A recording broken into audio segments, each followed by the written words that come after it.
Hello everyone, this is me Ankita and I welcome you all to the class. So आज का हमारा topic है ethers and this is the continuation part of your alcohol and phenols only. Okay, so without wasting time, let's get started. Ethers. Now what are ethers? How they are formed, right? So ethers are nothing but they are hydrocarbon derivatives. What they are hydrocarbon derivatives. RH, in which hydrogen atom of this hydrocarbon is replaced by alkoxy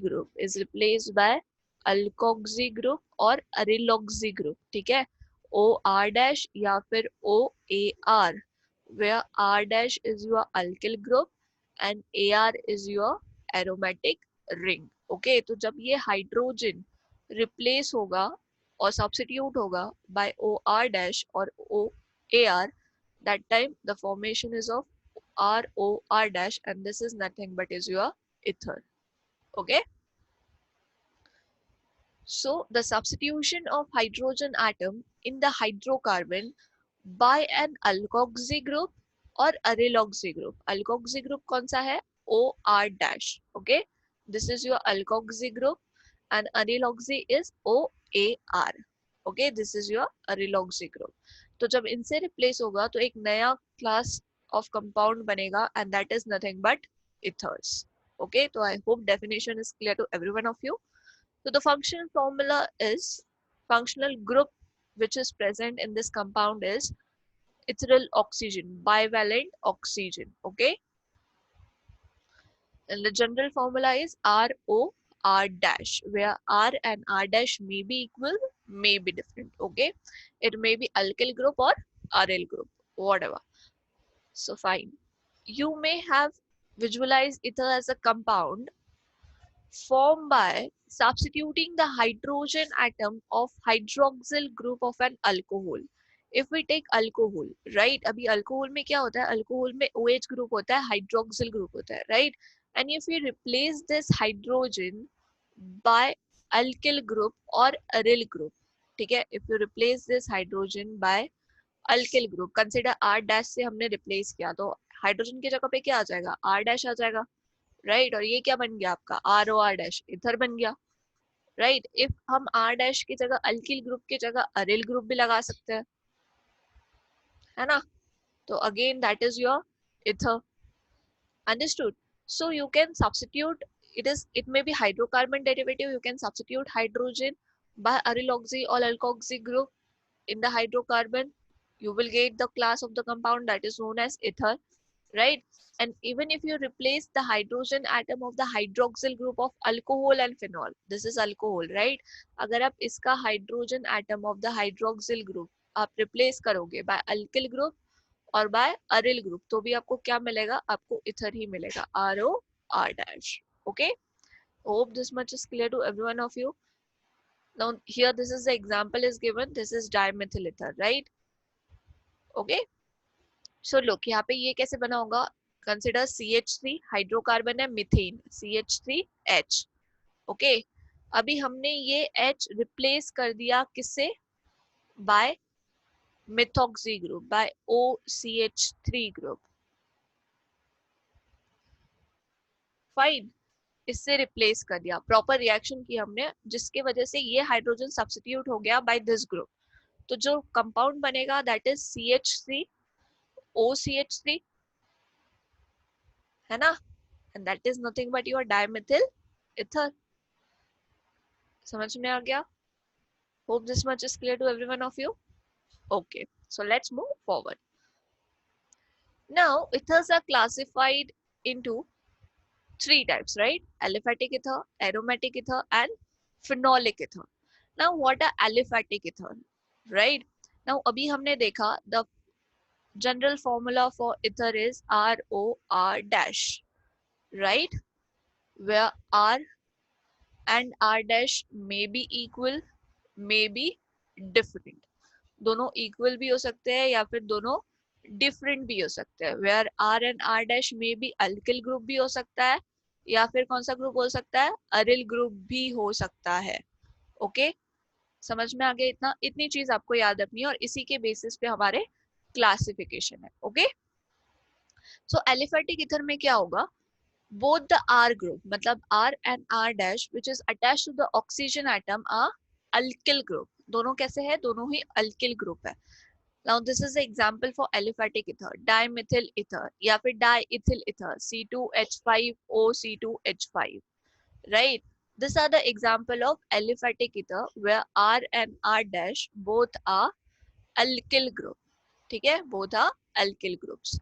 Now aromatic ether में क्या होगा, either one or both of the R which is attached to the oxygen atom are aryl groups.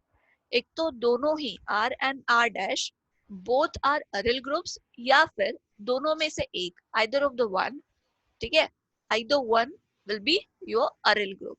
So that is your aromatic ether. मतलब दोनों में से एक में benzene ring होगी. Okay, fine.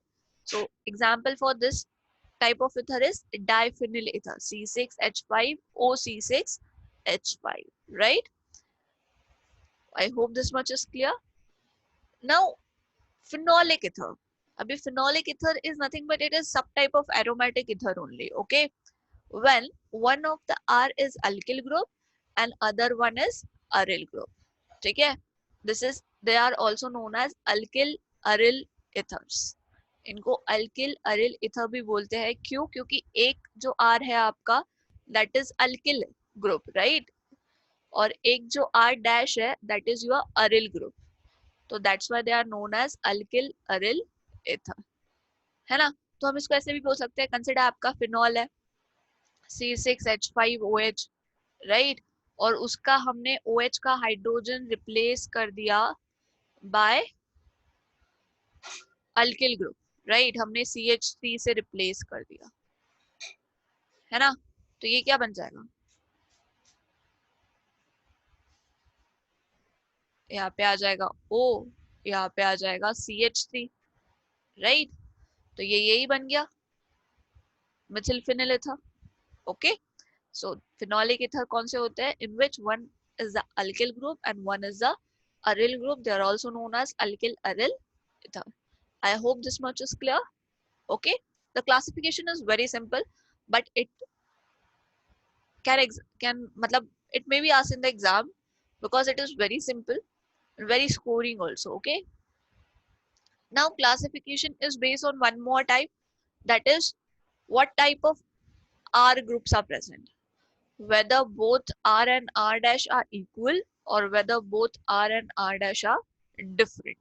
Okay, so on the basis of that, ethers are again classified into two types.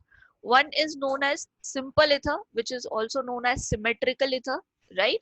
And other one is mixed ether, which is also known as unsymmetrical ether. Fine.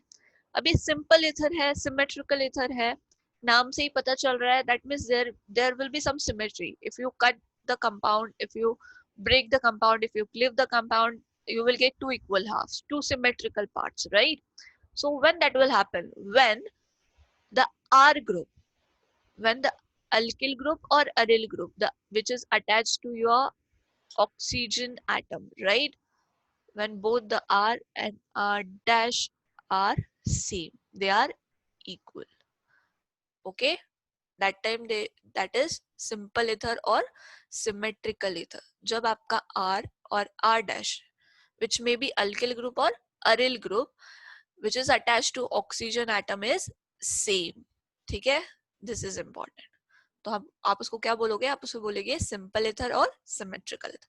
Now in case of mixed and unsymmetrical ether, now in this case the R group, R and R dash are different, they are not same, right? Now this you may know that R and R dash may be alkyl group or maybe aryl group. So if alkyl or aryl group attached to oxygen atom is different, that time it is mixed ether or unsymmetrical ether. Okay, तो आपको सिर्फ ये वाला याद रखना है. In case of mixed ether, R and R dash are not equal, they are different, and in case of simple and symmetrical ether, R and R dash are equal, right? This is the key point only. Okay, fine. तो classification clear हो चुका है. इसके examples आते हैं, question ऐसे ही आएगा कि which of the following ether और you can differentiate the following ethers as simple or mixed ether, right? So that is the thing. Now here are some examples of simple ether and mixed ether. तो हमने simple ether में बोला R और R dash जो है they are equal, right? And हमने mixed ether में बोला R and R dash are not equal, they are different, they are not same, right? So simple ether में क्या आएगा example? CH3 और इधर भी CH3 आएगा because R and R dash are same, right? So example is dimethyl ether.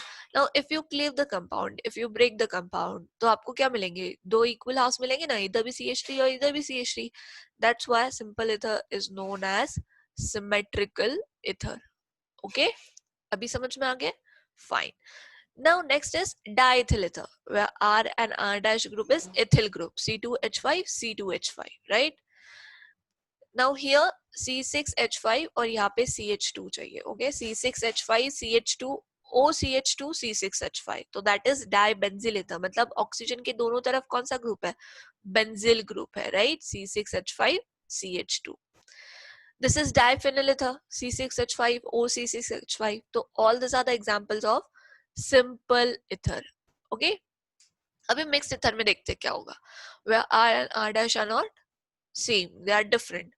तो ये CH3 group है, इधर C2H5 ग्रुप है, राइट? तो हो गया डिफरेंट, तो इसका नाम है ethyl Mithil ether, okay?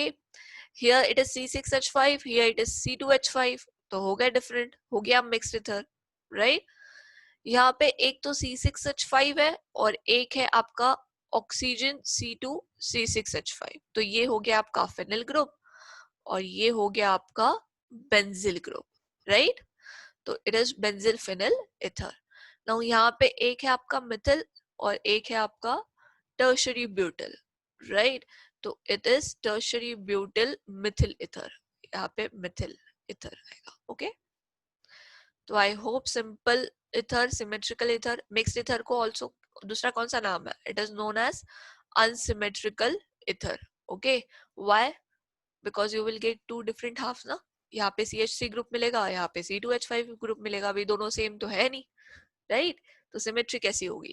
So they are known as unsymmetrical simple ether are symmetrical ethers. I hope this much is clear to every one of you. Look, classification looks very simple, but when it comes in the form of question ना, we get confused कि अभी कौन सा है, ठीक है? कौन सा सिंपल है, कौन सा मिक्स्ड है, कौन सा एलिफेटिक है, कौन सा फिनोलिक है, ओके? तो वो कंफ्यूजन नहीं होना चाहिए. Fine. So let's move forward. Nomenclature of ether. First is common name. Now जब हम common name लिखते हैं ether का, तो we used to write it as alkyl ether. मतलब name of alkyl group which is attached to your oxygen atom, right? Followed by the word ether.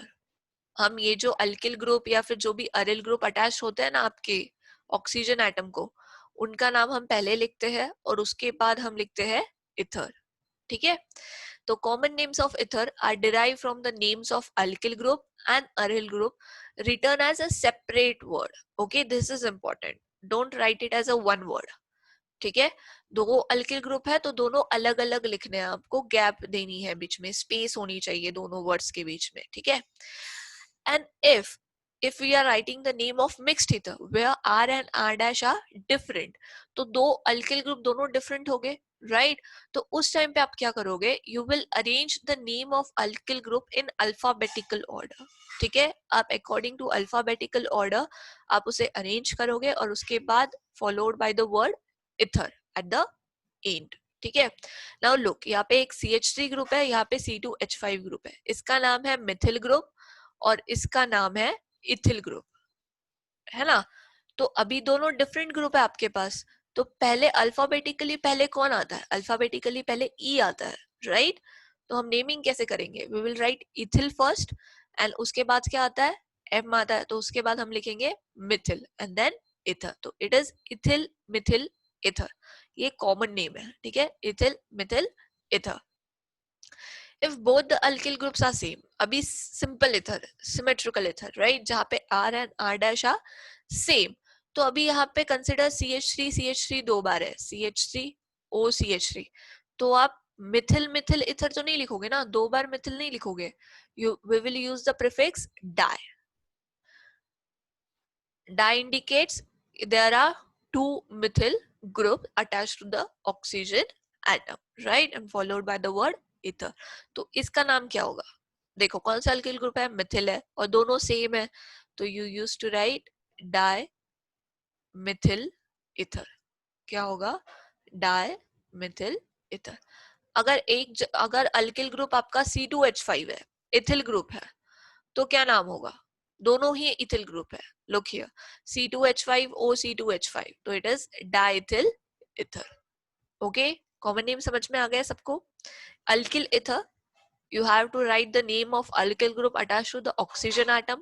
अगर आपका simple ether है तो दोनों अल्किल ग्रुप सेम होंगे, तो उस टाइम पे हम प्रीफिक्स यूज करेंगे, दैट इज डाई.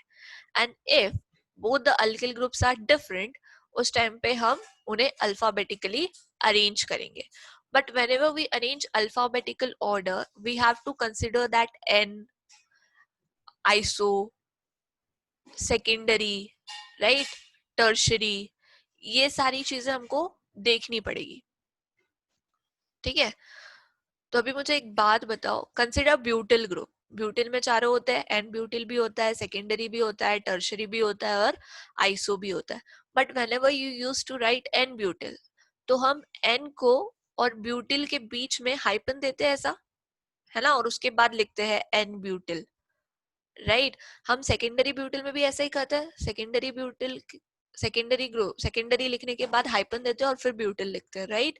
हम टर्शरी लिखने के बाद भी हाइपन देते हैं और फिर ब्यूटिल लिखते हैं. लेकिन हम आइसोब्यूटिल ऐसा नहीं लिखते, हम आइसोब्यूटिल ऐसा ही लिखते हैं, right. Isobutyl we write it as one word, उसके बीच में हम हाइपन नहीं देते. देते हैं क्या? नहीं देते. सो एट दिस टाइम ना, जब हम आइसोब्यूटिल को कंसिडर करेंगे, तो we have to consider this I for the alphabetical arrangement, right? And in case of n-butyl, secondary butyl and tertiary butyl, you have to consider B for alphabetical order. क्यों? क्योंकि ये one word नहीं है, right? यहाँ पे आपने उसको separate किया है by the hyphen. This is one word, तो यहाँ पे इसीलिए हम I को consider करेंगे और यहाँ पे हम B को consider करेंगे. We will see that with the example. ठीक है, तब समझ में आ जाएगा आपको. So let's move to the examples. Now see here, CH3 OCH3, अभी ये सिंपल है, दोनों सेम है, राइट. तो we use die Mithil ether.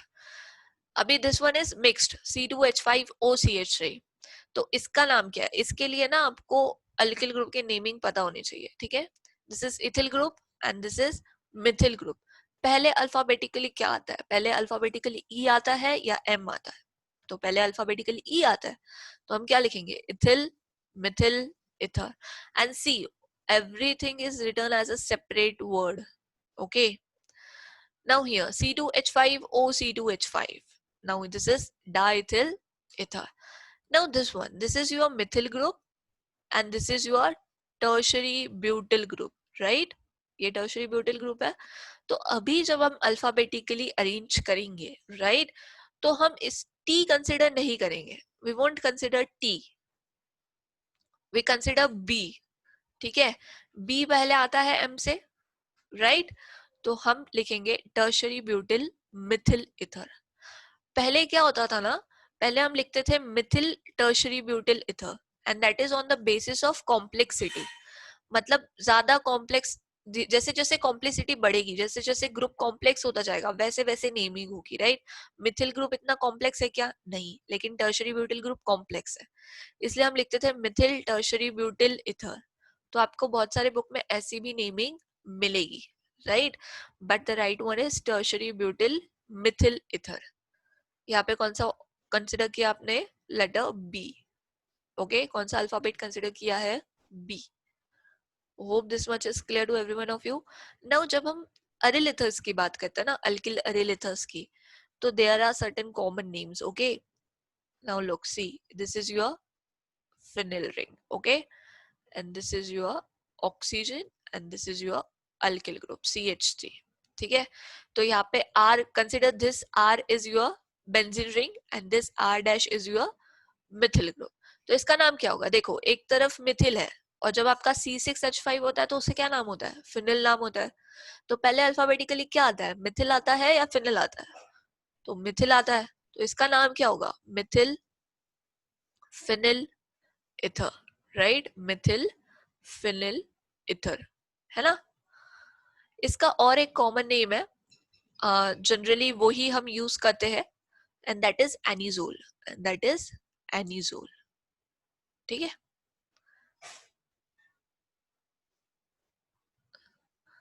ये आपको याद रखना है क्योंकि क्वेश्चन बहुत बार इसके नाम से आते हैं, एनिजोल के नाम से। So anisole is nothing but phenyl ring OCH3, okay.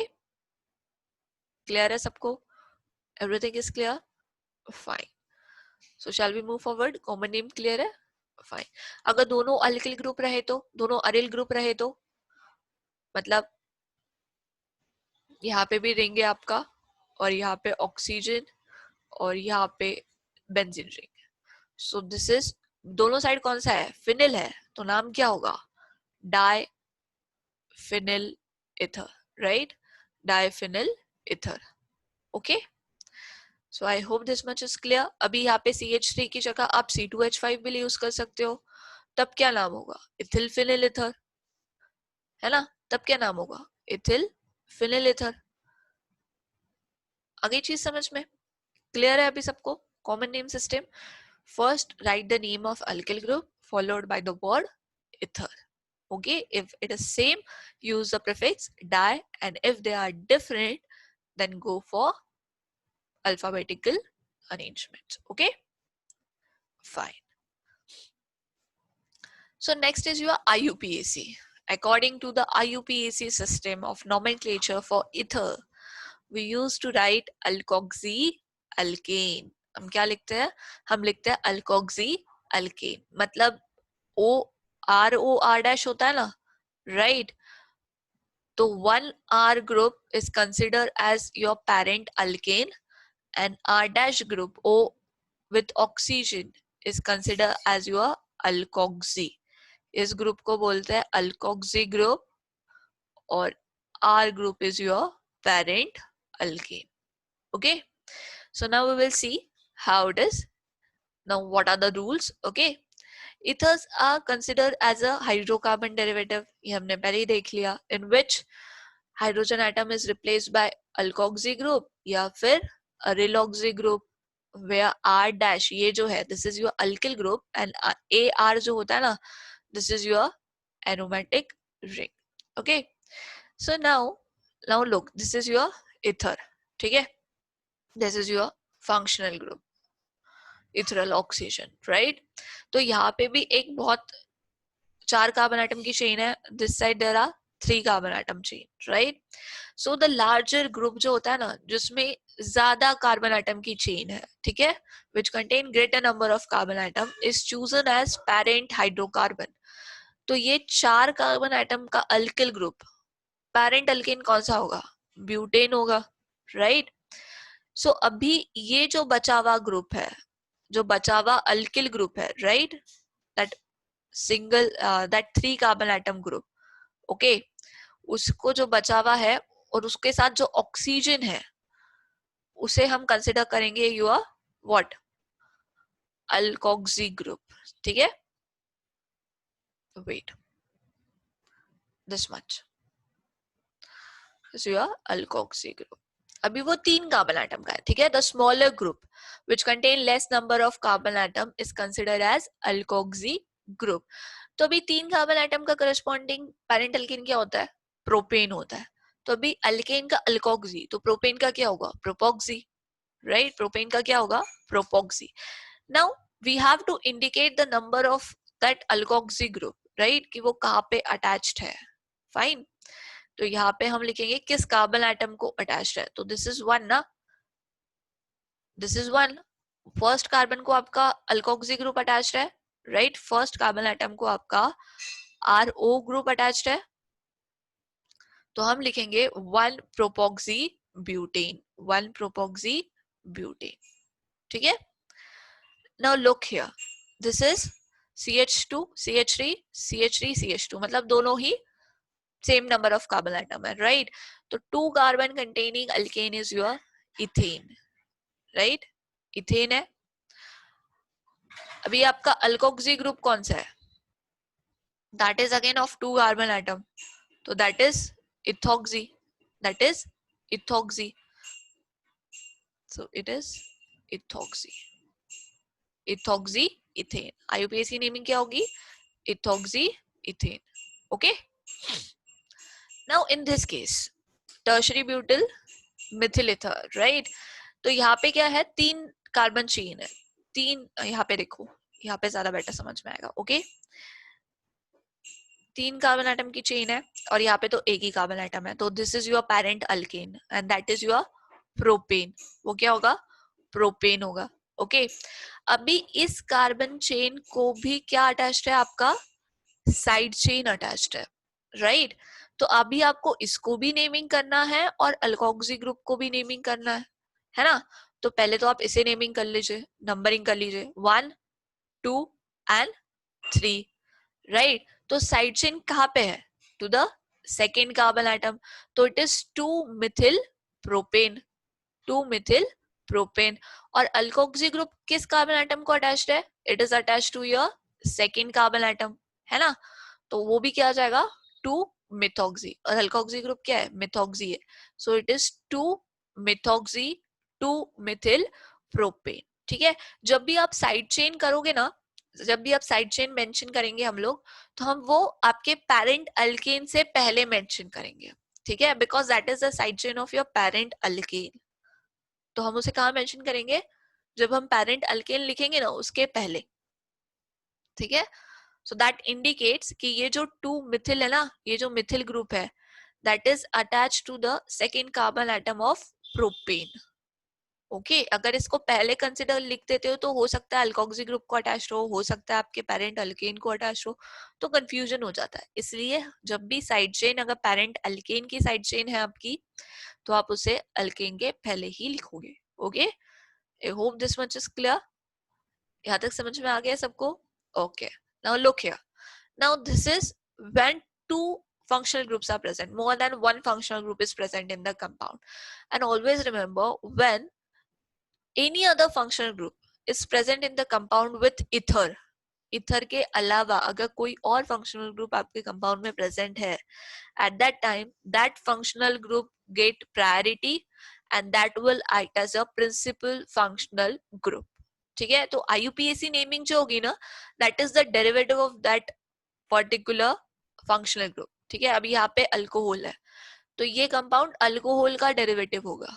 ठीक है, यहाँ पे ये जो अल्कोक्सी ग्रुप है ना आपका, ये जो इथर ग्रुप है, इथरल लिंकेज है, this is your side chain. Consider. Okay, तो कितने कार्बन एटम की साइड चेन है? It is 7, right? 1 2 3 4 5 6 7. अभी नंबरिंग के लिए प्रेफरेंस किसको दोगे आप? प्रेफरेंस आप फंक्शनल ग्रुप को दोगे, प्रिंसिपल फंक्शनल ग्रुप को दोगे. ठीक है, तो इसलिए नंबरिंग यहां से होगी 1 2 3 4 5 6 एंड 7. तो अल्कोहलिक ग्रुप कहाँ पे अटैच्ड है? It is attached to the second carbon atom. ठीक है, तो हमको इसका पोजीशन मिल गया. अभी अल्कोक्सी ग्रुप कहाँ पे अटैच है? It is attached to the fourth carbon atom, right? So it is 4-methoxy 2-heptanol, 4-methoxy 2-heptanol. आप इसको 4-methoxy heptane 2-ol भी लिख सकते हैं. Okay, heptane 2-ol, and this one is the correct 4-methoxy heptane 2-ol. Okay, इतने example समझ में आए? Fine, move forward. Okay, now look here are the some compounds. ठीक है, जिसमें प्रिंसिपल फंक्शनल ग्रुप भी है, मतलब बाय फंक्शनल ग्रुप्स है. ओके, बाय फंक्शनल कंपाउंड्स है. तो यहाँ पे देखो OH ग्रुप भी है और आपका इथॉक्सी ग्रुप भी है, मतलब इथर भी है. तो कौन सा है प्रिंसिपल फंक्शनल ग्रुप? OH है, राइट? अभी आपको नंबरिंग करनी है, कार्बन चेन देखना है. सो this is your first carbon and this is your second carbon, right? आप 1 2 इधर 1 और इधर 2 नहीं लिख सकते. क्यों? बिकॉज इसको हमको प्रेफरेंस देना है, OH ग्रुप को हमको प्रेफरेंस देना है ना? सो अभी देखो, फर्स्ट कार्बन और second carbon, 2 carbon containing alkane कौन सा होता है? इथेन होता है ना? और फर्स्ट नंबर पे आपका क्या अटैच्ड है? OH ग्रुप अटैच्ड है, मतलब इट्स इथेनॉल, इथेन 1-ol, है ना? और सेकेंड कार्बन एटम पे कौन सा ग्रुप अटैच्ड है आपका? इथॉक्सी ग्रुप, C2H5O ग्रुप, इसका नाम होता है इथॉक्सी. तो it is 2 ethoxy ethane two ol, right, है ना, one ethanol, sorry, two ethoxy one ethanol, या फिर इथेन वन ऑल भी लिख सकते हैं, two ethoxy ethane one ol. Now in this देखो यहाँ पे अभी डबल बॉन्ड प्रेजेंट है, ठीक है, तो हाईएस्ट कार्बन चेन कौन सी है, दिस इज 1 2 3 4 5 6, राइट। तो अभी 6 कार्बन कंटेनिंग आपका पेरेंट अल्कीन है, ठीक है, अल्केन नहीं है, ये क्या है, alkene, because parent chain contain double bond, ये चीज याद रखना, पेरेंट चेन में डबल बॉन्ड है तो this is a derivative of alkene, not alkane, okay. So अभी again we have to do the numbering, तो नंबरिंग कहाँ से करेंगे, हम इस साइड से करेंगे, है ना। सो this is 1, this is 2, this is 3 4 5 and 6। So fourth पे कौन सा ग्रुप अटैच है, मिथॉक्सी ग्रुप अटैच है, तो इट इज 4 मिथॉक्सी। सेकेंड पे आपका मिथिल ग्रुप अटैच है, तो it is 2 methyl hexene 1 ene, okay, यहाँ पे गैप नहीं चाहिए, ठीक है, this is written as one single word, fine.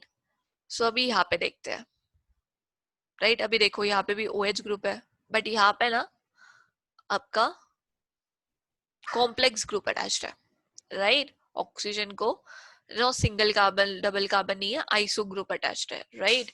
तो आप इसे कैसे लिखोगे, fine, again we have to do the numbering, carbon chain देखने पड़ेंगे, पेरेंट अल्केन तो ये होगा आपका दिस टाइप, राइट, ये होगा आपका अल्कोक्सी ग्रुप, तो this is 1 2 3 and 4, right, 4 carbon atom का आपका अल्केन है, उसको OH है तो इट इज ब्यूटेनॉल, राइट, तो ये हो गया आपका ब्यूटेन वन ऑल। और अल्कोक्सी ग्रुप कौन से कार्बन आइटम को अटैच है, तो वो कार्बन आइटम थर्ड को अटैच है, राइट, और कौन सा ग्रुप है ये, दिस इज आइसोप्रोपोक्सी, तो 3 isopropoxy butane one ol, okay, 3 isopropoxy butane one all.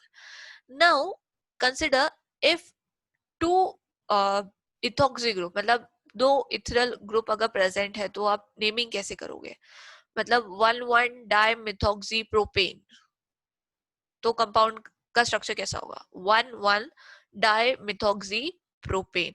तो लुक प्रोपेन है तो आप 3 कार्बन आइटम लिखोगे, CH2 CH2 CH3, है ना, ये आप 3 कार्बन आइटम लिख लिया आपने।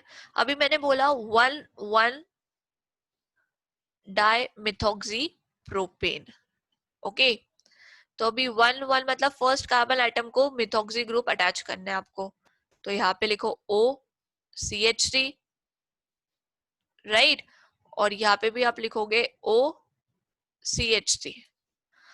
सो this is the structure of 1 dimethoxy propane.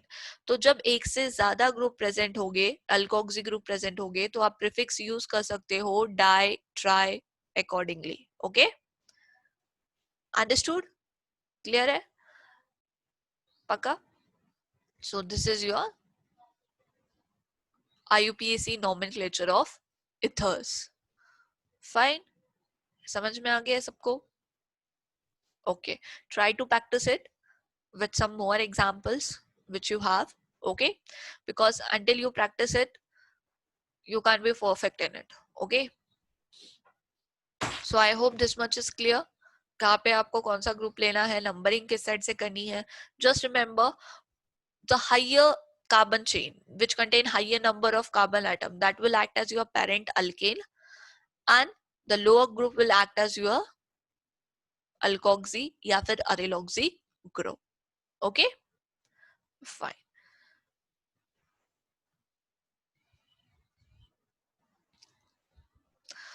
Now next part is isomerism in ether.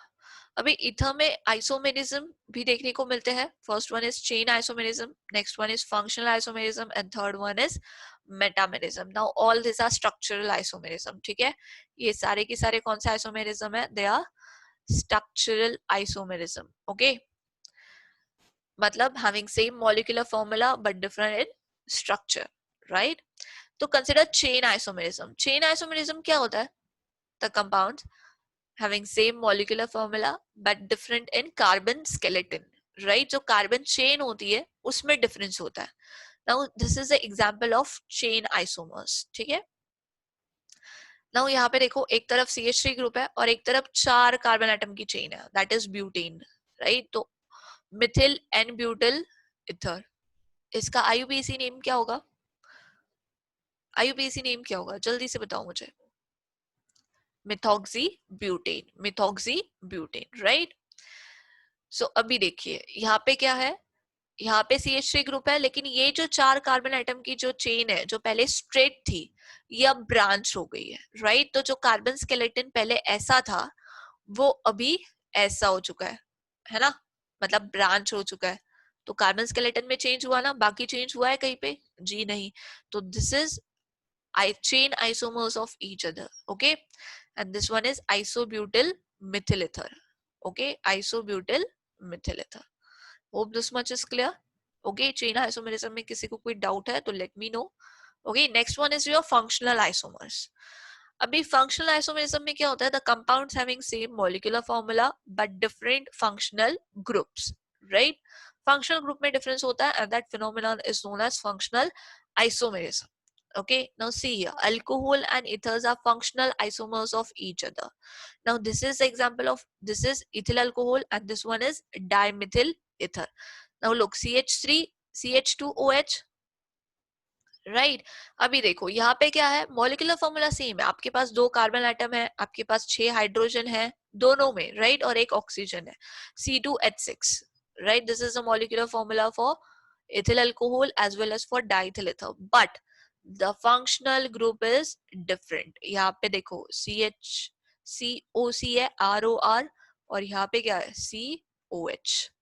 तो जब ऐसा कुछ दिखेगा आपको, that time they are functional isomers, that time they are functional isomer. Aldehyde and ketones, they are functional isomers, right? Alcohol and ethers, they are functional isomers.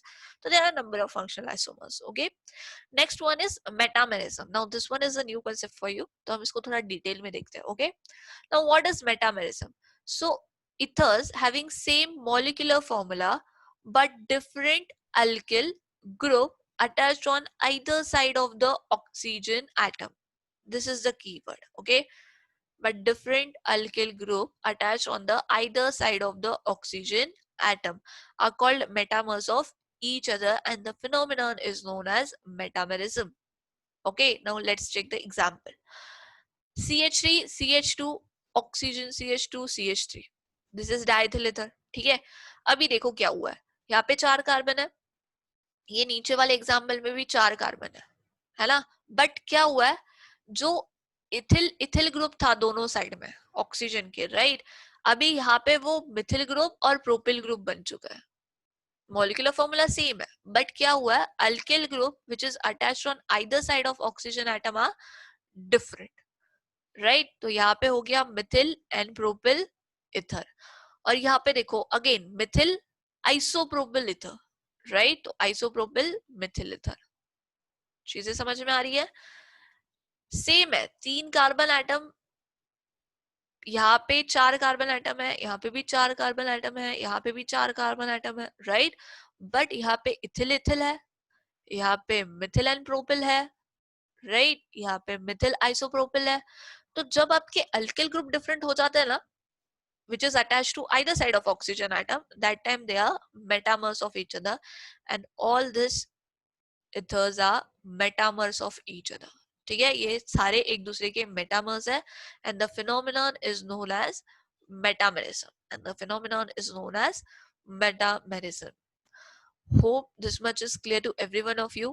आज हमने पढ़ा what is the definition of ether, how they are formed, right? Classification of ether. Then फिर हमने पढ़े nomenclature, IUPAC naming, common name, okay? And then isomerism. So hope this much is clear to every one of you. So this is all for today. In next class, we will study preparation of ethers and some properties of ethers, okay? So practice IUPAC nomenclature, okay? With taking number of examples, so that will be helpful. Fine. So see you in next lecture. Till then, keep learning. Bye bye.